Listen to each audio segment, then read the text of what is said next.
Президент Байден зійшов за цей час із президентських перегонів, поступивши своїм місцем Камалі Гарріс, віце-президентці. Саме її він рекомендував, президент США рекомендував розглянути як основну кандидатку від Демократичної партії, узгодити і висунути як конкурентку Дональда Трампа на цих виборах. А Камала Гарріс цю пропозицію прийняла, підтвердила за ці дні свою готовність кандидувати. Більше того, навколо неї за останні декілька діб консолідувалися, об'єдналися ключові спонсори партії, і віце-президентці Сполучених Штатів вдалося зібрати рекордні суми допомоги фінансової, внесків на передвиборчу кампанію. Понад 80 мільйонів доларів. Нібито небачений абсолютно результат в історії таких передвиборчих кампаній. Ну, а ще кажуть, що Камала Гарріс вже заручилася достатньою кількістю підтримки голосів делегатів, від Демократичної партії. Тобто понад 2000 голосів уже має вона, що називається, в кишені для того, аби її кандидатура була затвердженою на з'їзді партії.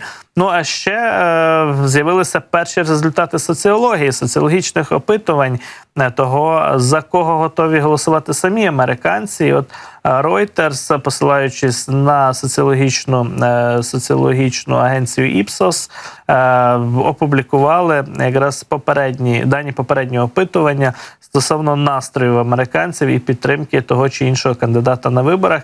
І от пишуть, власне, американські медіа ексклюзивно: Камала Гарріс випереджає Дональда Трампа на 2%. 44% американців готові голосувати за Камалу Гарріс, 42% за Трампа як президента Сполучених Штатів. Ну, звичайно, ця різниця перебуває в межах статистичної похибки до 3%. Ця похибка фактично передбачена. Тому можна сказати, що шанси кандидатів зараз виглядають рівними, але все ж таки позиція демократів із новою кандидаткою посилилась, так вважає більшість оглядачів політичних, аналітиків. Камала Гарріс – це краще, ніж Джо Байден. Це кандидатка більш енергійна, готова вести активну кампанію, протистояти Дональду Трампу, який вже на її тлі, 78-річний Трамп, виглядає дідуганом, динозавром, політиком з іншої епохи, за старим на посаду президента. І, очевидно, демократи тепер можуть ці аргументи використовувати у своїх атаках і ескападах проти Дональда Трампа. Зрештою, побачимо, на чому вони будуть будувати свою кампанію. Ну і зрештою, ми ще не маємо гарантій, що Камала Гарріс буде єдиною узгодженою кандидаткою від Демократичної партії. На цих виборах ще може статися все, що завгодно, настільки вони непередбачуваними і карколомними є. Повернення Байдена відбулося у Білий дім.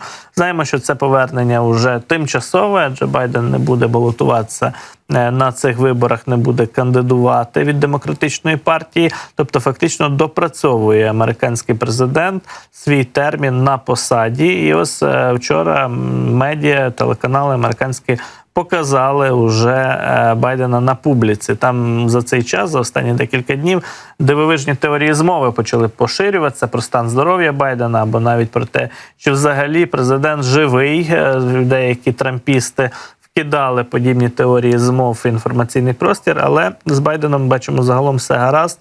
Президент США рухається нормально, піднявся трапом до свого літака і вирушив уже із Делаверу, де перебував у себе вдома, на ізоляції, на лікуванні від ковіду, вирушив до Білого дому виконувати свої безпосередні службові обов'язки.